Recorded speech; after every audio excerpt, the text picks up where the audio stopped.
Bom dia a todos. Bom dia. Quero convidar aqui o nosso amigo Kiko. O Kiko, gente, ele é ator profissional, humorista e nas horas vagas trabalha com TI, tá? Mais ou menos. Bom dia a todos. Bom dia. Bom, o tema do nosso dia é quem tem medo da morte. E eu começo já fazendo uma pergunta para vocês: o que é morte? Tanta gente tem medo, fala, morte. O que é morte para vocês? É vida. Morte é vida, morte é passagem, o que mais? Deixar de existir?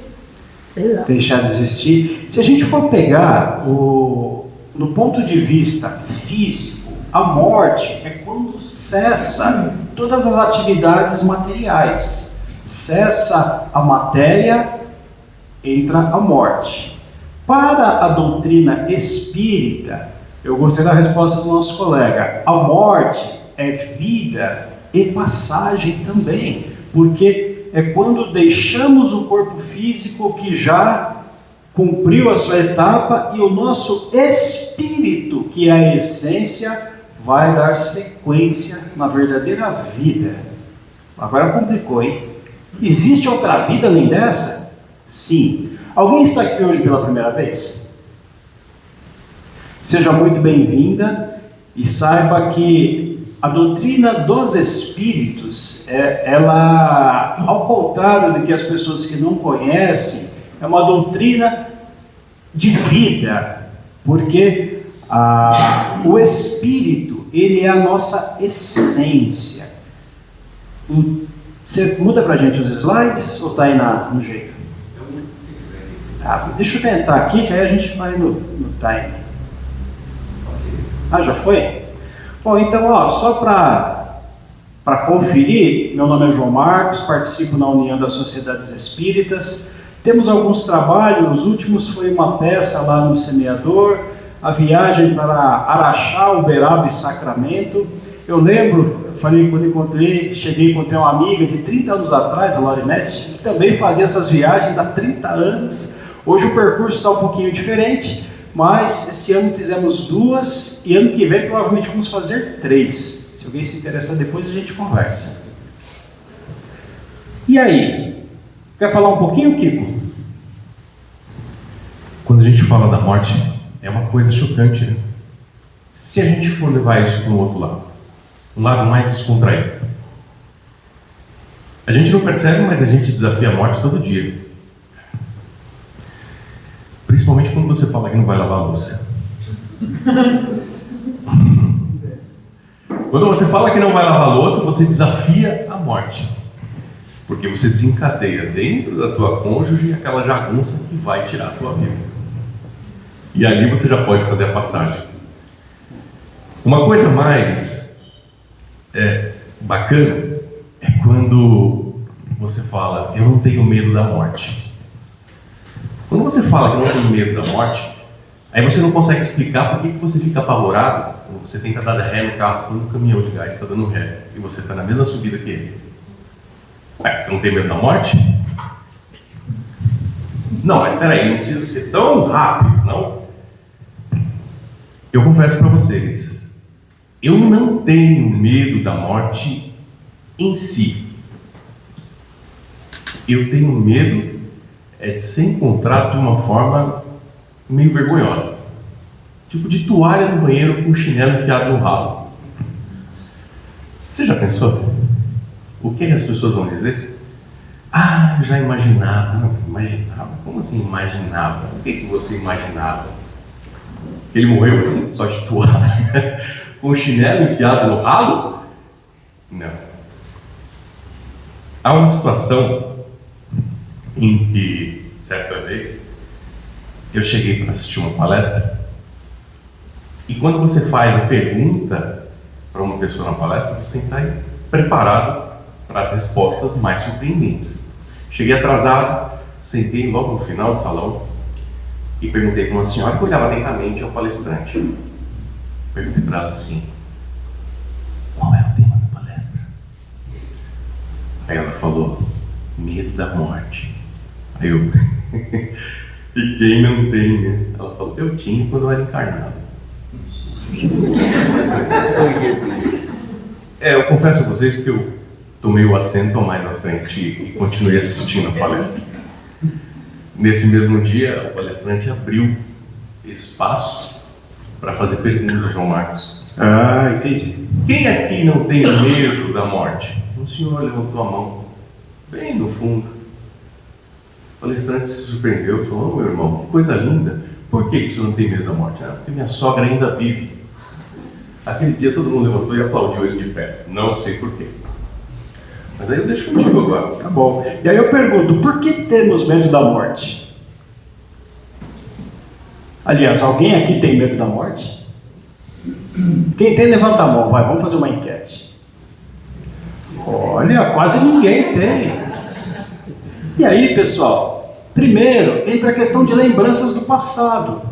Porque geralmente, quando tem, já ouviu aquelas expressões evangélicas, né? Esse carro pode ser arrebatado a qualquer momento. Eu fico pensando, será que o carro vai ficar desgovernado, a pessoa vai ter içada? Mas quando a gente deixa a matéria, gera alguns desconfortos, porque literalmente, se você está dirigindo e você morre, o carro vai se desgovernar. Se você está internado, já tem todo um aparato que está ali, ó, quase, você está entre, está na divisa.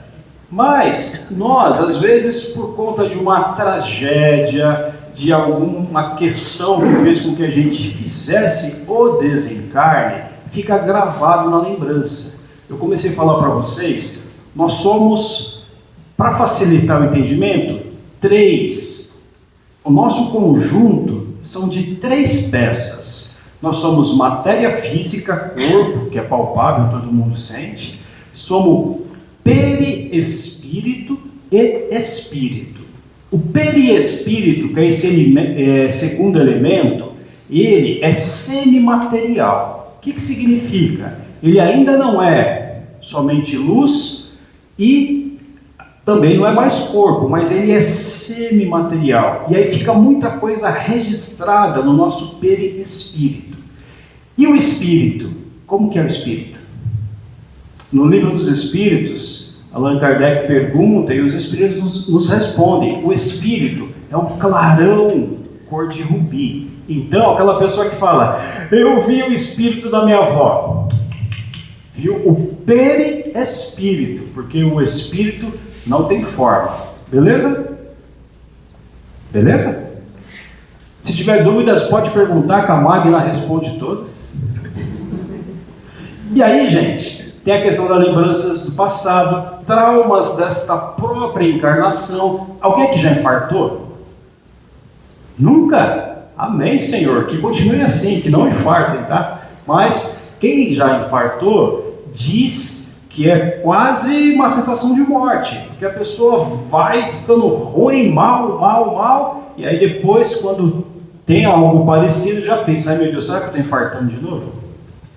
Eu tenho essa sensação quando eu abro o meu olerite.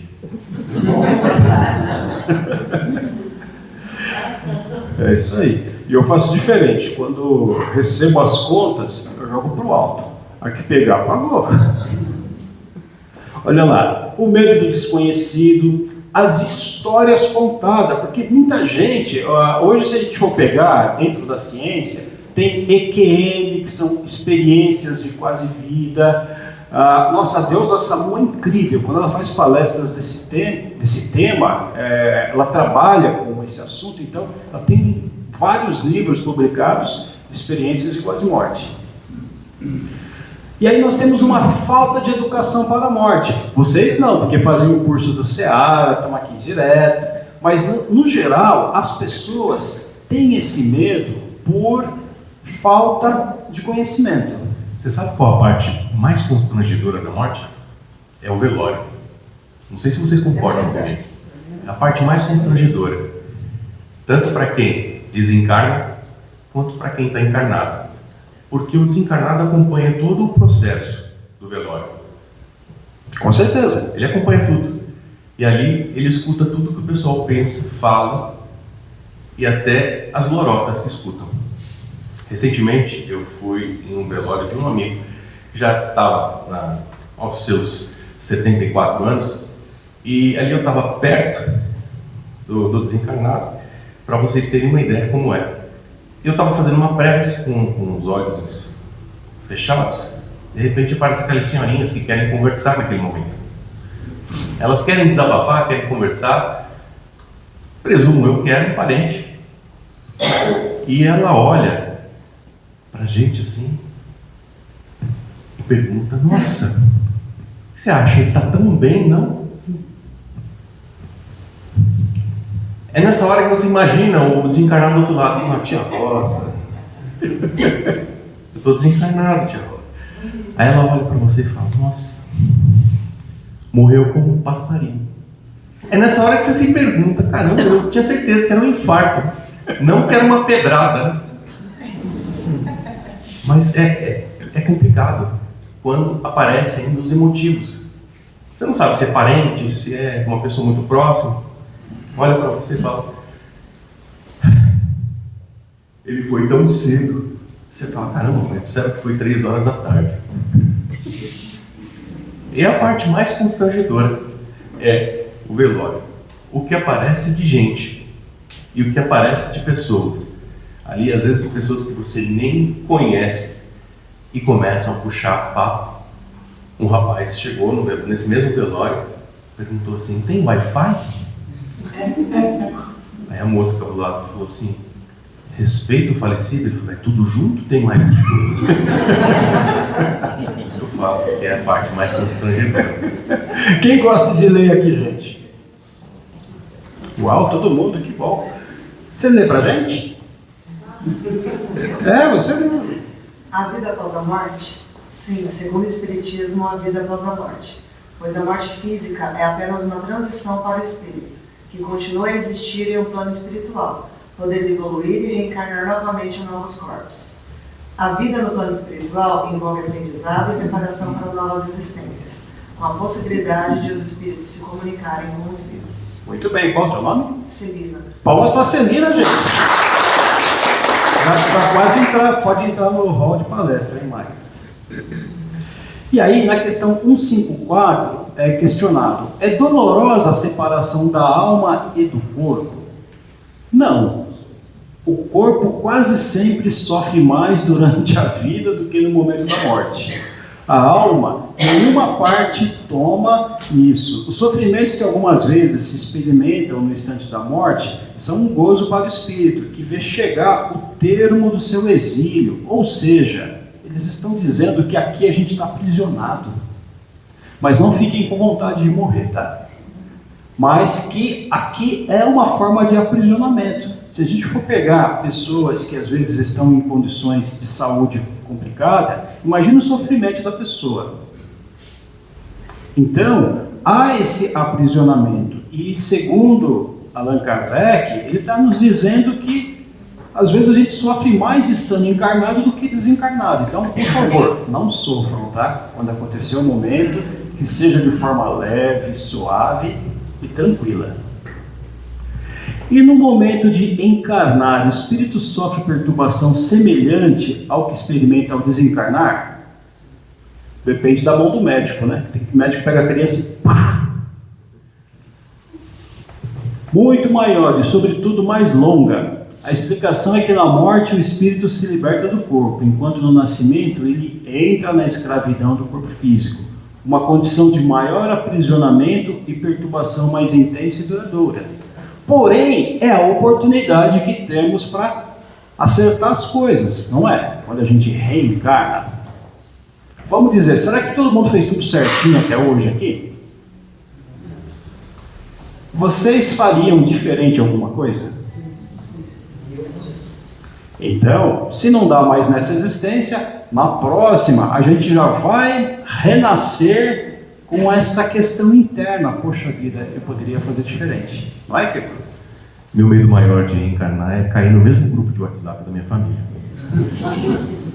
Essa é a parte mais complicada. Certa vez eu fui fazer um tratamento e para isso eu tive que participar de uma entrevista. essa questão de você recuperar o que você tem pendente aqui. E é uma curiosidade que fica dentro da gente, que enquanto a gente não esclarece isso fica culminando a gente por dentro. E eu perguntei para o entrevistador, se a gente morre com dívidas, imediatamente ele falou, não, volta para pagar. Eu falei, então quer dizer, é um Serasa eterno. O pior é assim, né? Não, e assim, o carnezinho vai continuar existindo, tá? Não tem jeito. E aí, pessoal, dentro da morte não é o fim, é uma transição de estado. Então nós temos sequências, temos a vida material, a morte física, essa passagem e a vida espiritual. Alguém já parou para pensar como é a vida espiritual? Já pararam para pensar? Quando tá lendo os livros lá do André Luiz, fala do nosso lar, tudo bonitinho, lindo, maravilhoso, mas tem umbral também, não tem? O umbral parece a Cracolândia, né? É toda a parte escura, pesada. Então, nós optamos para onde queremos ir. E como que a gente faz isso? De acordo com a nossa conduta, de acordo com a forma que a gente vive, será a forma que continuaremos no mundo espiritual. Porque, gente, Jesus dizia que a natureza não dá saltos. Então, nós vamos continuar do jeitinho que nós somos. Faz sentido? E aí, para refletir como será no mundo espiritual, basta olhar como está a nossa vida hoje. Se está uma bagunça a nossa vida, a tendência é que do outro lado continue bagunçado. Agora, se a gente está tentando pôr a casa em ordem, lá vamos receber esse auxílio, para que as coisas entrem no trilho e a gente fique bem. Afinal de contas, o objetivo de todo mundo não é ficar bem? É ou não é?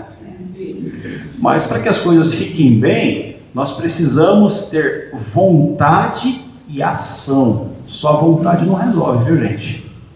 Porque a gente fica procrastinando. Amanhã eu faço isso. Mês que vem eu faço aquilo. E não põe a mão na massa. Nós precisamos, literalmente, pôr a mão na massa para a nossa vida melhorar. Dúvidas? Perguntas? Pergunta, pode perguntar que o Kiko... Nós todo dia que ele está aqui, hein?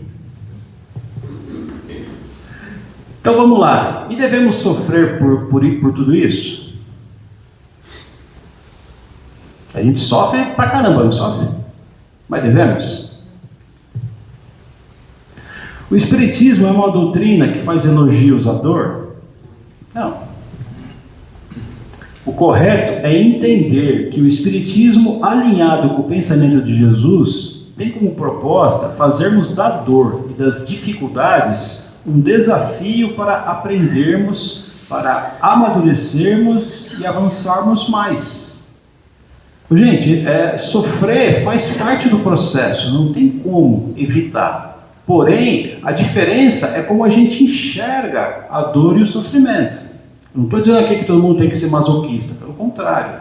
Nós precisamos buscar esse equilíbrio entre entender o que nos faz sofrer e, a partir daí, buscar caminhos para melhorar. Foi muito interessante quando nós estávamos iniciando, a Magna falou que a Bia, enfim, tem um grupo de pessoas que fazem terapia. Isso é muito bom, porque ajuda, às vezes, refletir sobre caminhos que devemos seguir para melhorar essa nossa existência. Faz sentido? Dúvidas? Então é com você, Kiko. Eu fico imaginando quando eu desencarnar. Vai ser como se fosse uma exibição do que eu fiz de um filme.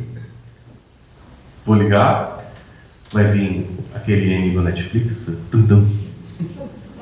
e vai travar, bem na hora dos meus erros. É a esperança que eu tenho. Aí vão olhar e falar assim, não, ainda está cedo. Pode voltar. Tem muita coisa ainda para resgatar. Quando eu abrir o olho, vou dar de cara com quem? Com o meu cunhado. É complicado isso daí. coisa que deixa a gente cada vez um pouco mais ansioso e com medo de reencarnar. É isso aí. Bom, é que o nosso tempo é curto, tem 1 milhão de histórias que daria para a gente falar. O desencarne de Dimas, do livro Missionários da Luz, é fantástico. Eu até tenho ele em vídeo, quem puder depois procura lá na internet, porque enquanto a gente está nessa transição, a espiritualidade está trabalhando, gente. A espiritualidade vem com um conjunto, vem um mix. Eles têm tesoura, serrote, maquita, tem um monte de produtos ali para cortar os nossos laços, porque por incrível que pareça, não é tão fácil morrer, viu, gente? Sabiam? Não é fácil, porque esse conjunto que eu comentei, que nós somos três bases, imagine para vocês ligar essas 3 situações juntas. É complexo e energeticamente nós ficamos ligados pelos plexos solares. Ou seja, nós temos os centros de força. Vocês conhecem os centros de força? Coronário, laríngeo, central, laríngeo, cardíaco, esplênico e básico. Então, imagine vocês fazer o desenlace de cada um desses centros de força.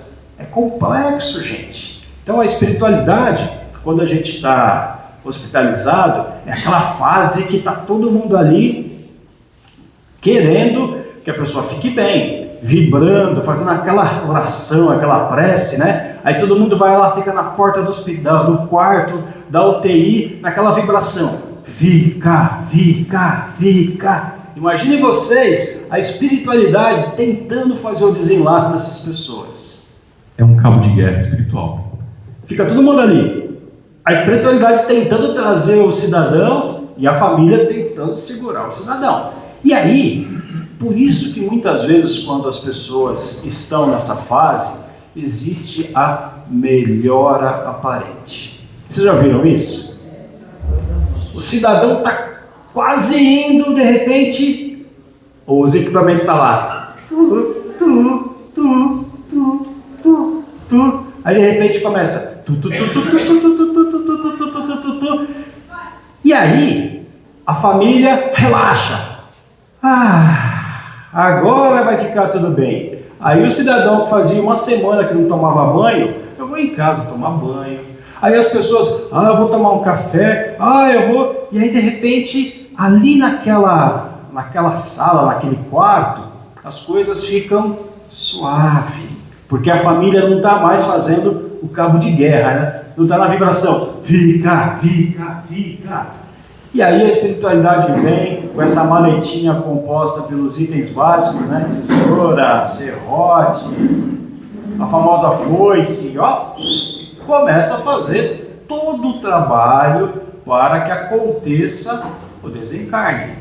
Aí a pessoa pode morrer feliz para sempre não, porque ela pode voltar, ela vai reencarnar. Mas acontece a passagem. Dúvidas? E como é que é o barulho da máquina? Como é que é? Como é que é o barulho dos aparelhos? Você já pensou você escutar um barulho desse daí no aparelho? Já antecipava o desencarne.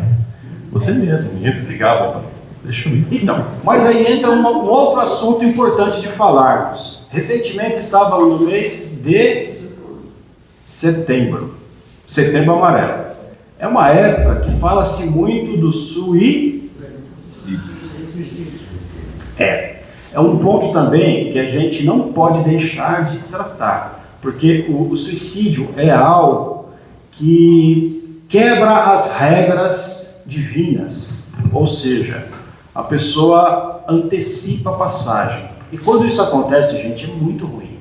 Para o espírito, para a família, para a engrenagem espiritual, que imagine vocês, a pessoa estava previsto de desencarnar daqui 20 anos e ela desencarna antes.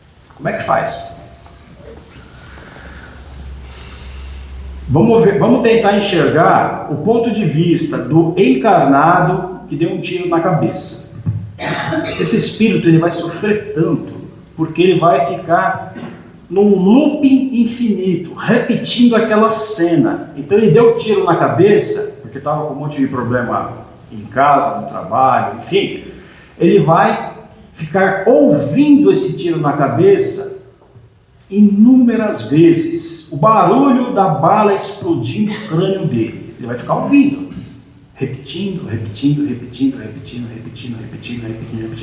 até o momento em que, por conta da espiritualidade e do merecimento também, ele possa ser resgatado por uma das filhas de Maria, que vão até lá buscá-lo no vale, para que ele consiga recomeçar. Mas, se na matéria a gente sente dor, no perispírito sentimos mais ainda. E a pessoa vai ficar repetindo. Se o cidadão tomou veneno para morrer, ele vai sentir aquele veneno descendo pela garganta, esôfago, estômago e corroendo. Vai ficar nesse looping infinito. Então, por favor, se alguém aqui já teve vontade de tirar a vida, vira a página, apaga essa ideia, porque não é legal, beleza? Tudo bem? Diga. Jovem que é falecido. Pessoa jovem que é morto, assassinado. Então, aí é diferente, não foi algo que a pessoa provocou, certo? Então, nós temos um planejamento na nossa vida. A espiritualidade ela é muito mais sábia do que nós imaginamos. Então, se a pessoa... Lembra que eu falava? Faltava 20 anos para a pessoa morrer. Ela precisa cumprir esses outros 20 anos. Ela provavelmente vai reencarnar e pode morrer em fase tenra, com 20 anos. Então, tipo esses do Rio lá que mataram, né? Sim.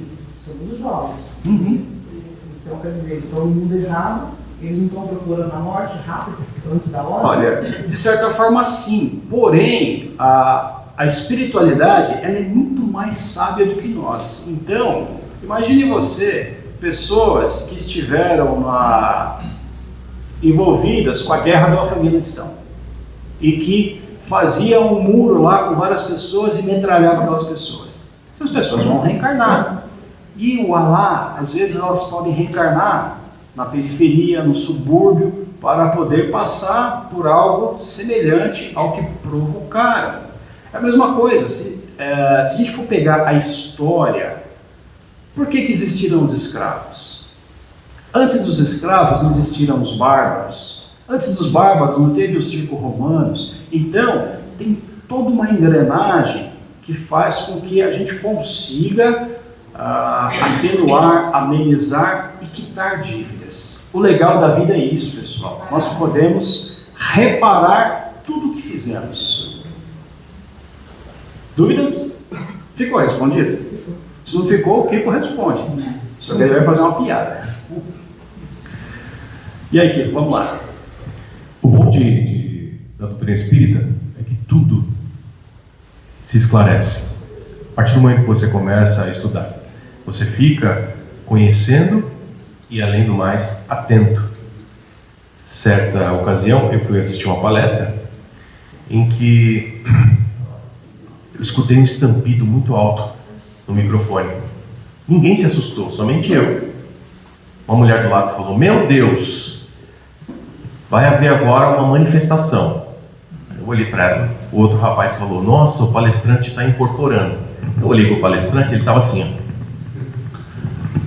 Eu pensei comigo, falei assim: ou é uma mediunidade eletrizante ou ele está tomando um choque. De fato, era um choque. Naquele momento, você já começa a perceber certas coisas que são diferentes a partir do momento que você começa a estudar o espiritismo. Nesse dia eu estava com o olho fechado, desconecta. O palestrante chegou para mim, colocou a mão no meu ombro e falou: "Desconecta." Eu abri o olho, olhei para ele e falei: "Puxa, isso é um conselho?" Ele falou: "Não, desconecta, porque o teu celular está derrubando a rede, eu não consigo abrir o slide para continuar a palestra." E por aí vai. Muito bem. E aí, turma? A doutrina espírita não nos estimula a ficarmos paralisados na dor. Ao contrário, nos ensina a seguirmos em frente a partir dela. Então, tem problemas? Sim, mas não podemos deixar que os problemas, as dificuldades, seja o balizador da nossa vida. Temos que virar a página e continuar a sequência. E nas perdas de pessoas amadas, precisamos considerar as razões divinas, os interesses espirituais, as esperanças da vida futura, a presença espiritual e a obediência a Deus. Porque tudo está dentro de uma ordem natural, gente. Por mais trágica que seja a situação, tem um porquê. Aí a gente fica pensando, poxa vida, mas tinha que ser um porquê tão complicado? Mas tudo, de novo, está entrelaçado entre o que fizemos e o que precisamos passar. Se não for dessa forma, é não acreditar na justiça divina, porque Deus é bom, justo, não é? Se temos essa crença, precisamos também aceitar as coisas que acontecem. Você aceita aqui com as coisas? Depende. A partir do momento que você passa a aceitar muita coisa, tem outras coisas também que vêm em paralelo. Tudo que vem de forma muito fácil, duvida. A situação de que um rapaz desencarnou e logo na sua passagem veio alguns mentores. Então ele sentou de frente para o mentor e falou: e aí, o que você espera agora do seu desencarne? Ele falou: para mim é tudo muito novo, né? Eu não sei o que vai acontecer comigo agora. Ele falou: pode pedir o que você quer. Ele falou: o que eu quero? Eu quero estar perto dos meus parentes, eu quero estar perto das pessoas que eu amo, eu quero ir direto para um lugar iluminado, eu quero estar bem próximo de tudo aquilo que eu gosto. Eu quero. Ok, deixa eu te falar o que você vai receber. Olha, pelo seu desencarne você vai receber uma quantidade de bônus horas para você fazer o que você quiser. Sério? Você vai poder participar você vai poder andar no aerobus do nosso lar a hora que você quiser, com passe livre total. Jura? Juro. Você vai poder estar andando e trafegando pela sua casa, com seus parentes, as pessoas que você ama, a hora que você quiser. É sério? Sério. E mais, você pode pedir o que você quiser que você vai ser atendido.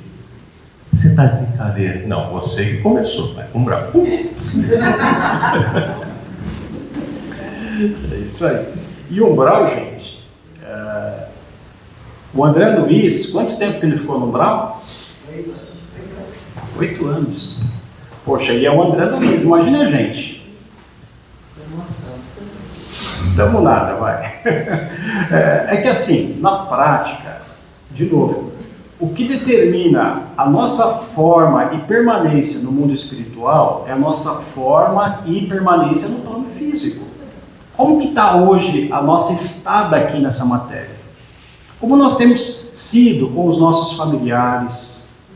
Como nós temos sido dentro do nosso trabalho profissional, com o chefe, com subordinados, com funcionários? Como tem sido a nossa maneira de agir com as pessoas, nos compromissos do centro, nos compromissos com vizinhos, com amigos? Como tem sido a nossa postura?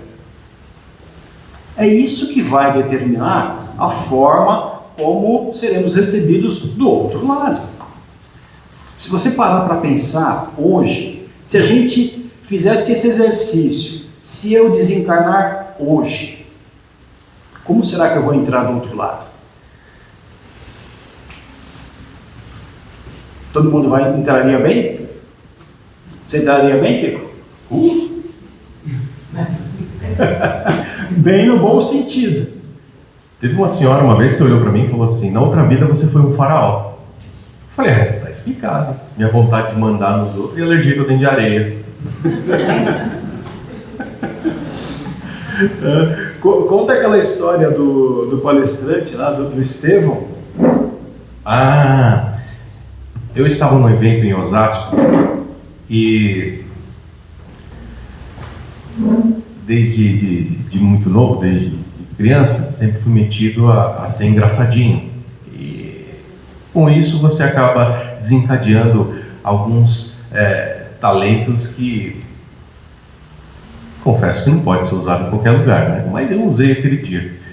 Então eu estava naquele evento, era uma semana espírita de Osasco, ia ter uma série de palestrantes inclusive de alto cacife, de nome dentro do espiritismo. E aí a pessoa que estava apresentando chegou para mim e falou assim: tá o rapaz da mocidade ali, eu quero chamar ele aqui porque ele faz imitações. Eu fui. Só que ele não esperava o que ia acontecer. Na hora que ele me chamou, ele falou assim: então quer dizer que você faz imitações? Eu falei: eu faço. E ele quis ser um pouco mais engraçado do que eu. Aí ele falou: e você faz imitações de pessoas já desencarnadas? Eu falei: eu faço. Ele falou: então faz de uma. Aí eu comecei a imitar o Estevão Camolese. Eu comecei: meus irmãos, minhas irmãs em Jesus, dizia uma velha lenda árabe. Ele não conseguia tirar o microfone da minha mão, o tamanho era o desespero dele. Porque o Estevão Camolese estava na primeira fileira, esperando porque ele ia começar a palestra. Foi ele que começou. Muito bom. E aí, nada se faz sem um fim inteligente. E seja o que for que acontecer, tudo tem sua razão de ser, pessoal. Então, não devemos sofrer. E esse aí é o nosso amigo que está no controle.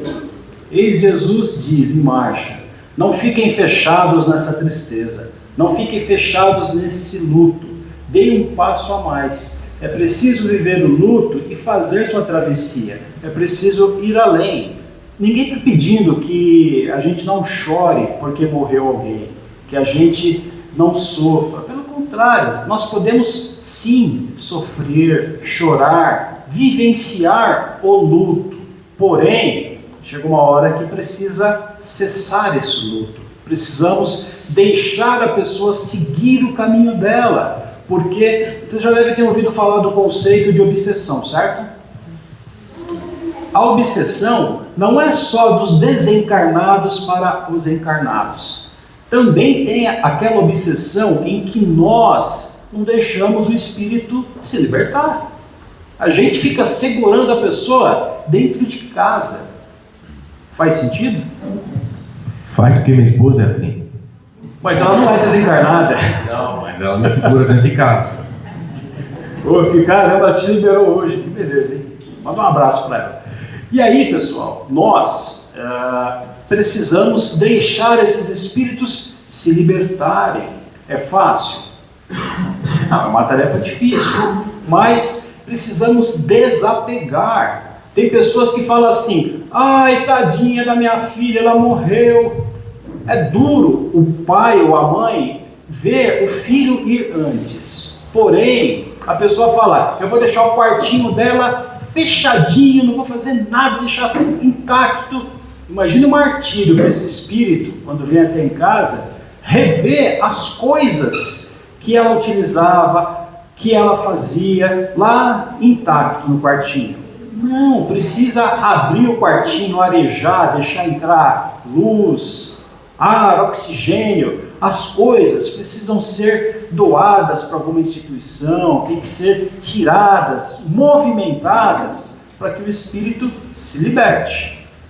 Senão o espírito vai continuar preso, vai continuar naquele looping de estar vivenciando as coisas materiais. Então não é fácil. Podemos sofrer? Podemos. Mas precisamos colocar prazo para esse sofrimento. E, findo o prazo, precisamos deixar a pessoa seguir o caminho dela. Desapegar literalmente. E detalhe, tem gente aqui que gosta de ir no cemitério, não tem? Tem ou não tem? Tem. Tem. E aí, não tem nada de ruim, porém, quando você está ali, mexendo no túmulo, lembrando da pessoa, não deixa de ser uma forma de evocação. Você está chamando a pessoa ali, mas ali está só a matéria, o espírito dela já está em outros planos, em outros ares. Então, precisamos cada vez mais distanciar e deixar que a... Diga. João Marcos, por favor, o que você tem a dizer de uma pessoa que desencarna assim, com muito sofrimento e daquela outra pessoa que desencarna dormindo? A pessoa que desencarna com muito sofrimento físico é mais fácil a entrada no mundo espiritual, porque ela já sofreu a dor, os dilemas, já foi uma preparação macerando a carne para quando ela vá para a espiritualidade, diferente de quem estava simplesmente que nem um passarinho dormindo e puf, apaga, porque ela talvez ainda não estava na percepção de que seria a partida. Então, quem sofre mais no momento do desencarne, é mais fácil a aceitação e a reentrada. É novo, porque às vezes a gente lê outras coisas, dizendo do merecimento. Não, também, não deixa de ser o merecimento quando a pessoa vai, fecha o olho, quando abre e está no mundo espiritual. Beleza, a pessoa talvez fez por merecer. Porém, quando o corpo físico é macerado, tem um monte de doenças, patologias em que a pessoa fica sofrendo, faz quimioterapia, faz hemodiálise, faz diálise, faz um monte de tratamentos tentando ficar aqui no mundo físico, mas isso acaba sendo já uma preparação para a reentrada no mundo espiritual. Uma evolução, né? Sim, e de novo, gente, está tudo dentro de um planejamento reencarnatório. Se alguém discordar, fica à vontade, tá, pessoal? Pode discordar também. Ou quiser acrescentar informação, fiquem à vontade. Aqui a nossa conversa é um bate-papo, literalmente. Concorda, Kiko? Plenamente. Concorda? Tem criança que às vezes nos dá uma resposta que a gente precisa nessa situação. Quando eu participava da evangelização infantil, teve um menino que chegou para mim e falou assim: "Ô tio, eu tenho vontade de morrer igual meu avô, dormindo. E não gritando que nem o pessoal que estava no ônibus que ele dirigia." São situações. Pois é, acontece, né? Será que a gente consegue conectar as joias devolvidas? Enquanto conecta, teve uma situação que é verídica. Uma conhecida minha estava no cemitério visitando o túmulo do pai. E ali ela, com aquele sentimento de dor pela perda e tudo mais, ela perguntava e ela ouvia a resposta. "Como é que você está aí?" "Ah, aqui está quente." "Tem alguma coisa que eu posso fazer por você?" "Me traz água." "Mas como eu vou te trazer água?" "Ah, não sei, uma garrafa." "Meu Deus, como que eu vou te dar uma garrafa com água?" Falou: "Lá na frente do cemitério tem uma senhora vendendo." Ela saiu, foi, comprou uma garrafa d'água. "Aonde você quer que eu coloque?" "Pode deixar aqui em cima no túmulo mesmo." Deixou. "Você quer que eu abro?" Não, deixa que eu abro." Falei: "Tá bom." "E faz tempo que você está assim?" Falou: "Não, foi só essa noite." Aí saiu um mendigo de dentro do túmulo porque ele estava dormindo lá. "Muito obrigado." Aí ele voltou a dormir. Olha que situação. Joias devolvidas.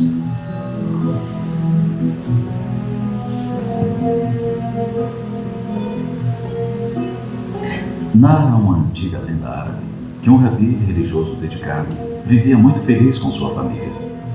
esposa admirável e 2 filhos queridos. Certa vez, por imperativos da religião, o Rabi empreendeu longa viagem, ausentando-se do lar por vários dias. No período em que estava ausente, um grave acidente provocou a morte dos 2 filhos amados. A mãezinha sentiu o coração dilacerado de dor.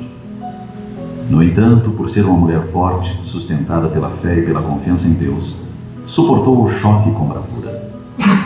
Todavia, uma preocupação lhe vinha à mente. Como dar ao esposo a triste notícia?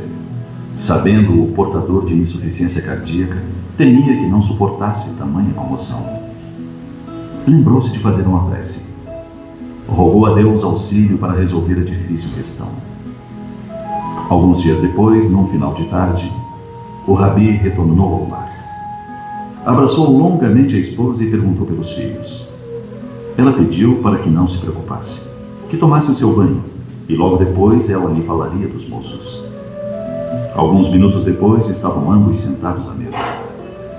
A esposa perguntou sobre a viagem, e logo ele perguntou novamente pelos filhos. Ela, numa atitude um tanto embaraçosa, respondeu ao marido. Deixe os filhos. Primeiro quero que me ajude a resolver um problema que considero grave. O marido, já um pouco preocupado, perguntou. O que aconteceu? Notei você abatida. Fale, resolveremos juntos com a ajuda de Deus. Enquanto você esteve ausente, um amigo nosso visitou-me e deixou 2 joias de valor incalculável para que as guardasse. São joias muito preciosas. Jamais vi algo tão belo. O problema é esse. Ele vem buscá-las e eu não estou disposta a devolvê-las, pois já me afeiçoei a elas. O que você me diz? Ora, mulher, não estou entendendo o seu comportamento. Você nunca cultivou vaidades. Por que isso agora? É que nunca havia visto joias assim. São maravilhosas. Podem até ser, mas não lhe pertencem. Terá que devolvê-las. Mas eu não consigo aceitar a ideia de perdê-las. E o Rabi respondeu com firmeza. Ninguém perde o que não possui. Retê-las equivaleria a roubo. Vamos devolvê-las. Eu a ajudarei. Iremos juntos devolvê-las hoje mesmo. Pois bem, meu querido, seja feita a sua vontade. O tesouro será devolvido. Na verdade, isso já foi feito. As joias preciosas eram nossos filhos. Deus os confiou à nossa guarda e durante a sua viagem veio buscá-los. Eles se foram. O Rabi compreendeu a mensagem, abraçou a esposa e juntos derramaram grossas lágrimas, sem revolta nem desespero. E assim encerramos a nossa conversa de hoje com uma prece. Agradecendo ao nosso Mestre Jesus a oportunidade de estarmos aqui encarnados, agradecendo a esta casa que nos acolhe, esse teto que nos abriga, essa equipe espiritual que já preparou de há tanto tempo este trabalho e que está sempre no controle, no comando das atividades. Obrigado, Senhor. Pedimos que nos fortaleça diante das joias devolvidas, que nos fortaleça nos momentos aos quais será chegada o momento do retorno para a pátria espiritual e que fortaleça também a todos os familiares que perderam seus entes queridos, para que liberte-os, deixe-os seguir suas caminhadas e rogamos que um pouquinho dessa luz chegue também para aqueles que já foram e que ainda não se encontraram, que ainda estão presos na matéria e que possam dessa forma se libertarem para a continuidade na vida. Muito obrigado, Senhor, e que a sua vontade seja feita. Que assim seja, graças a Deus.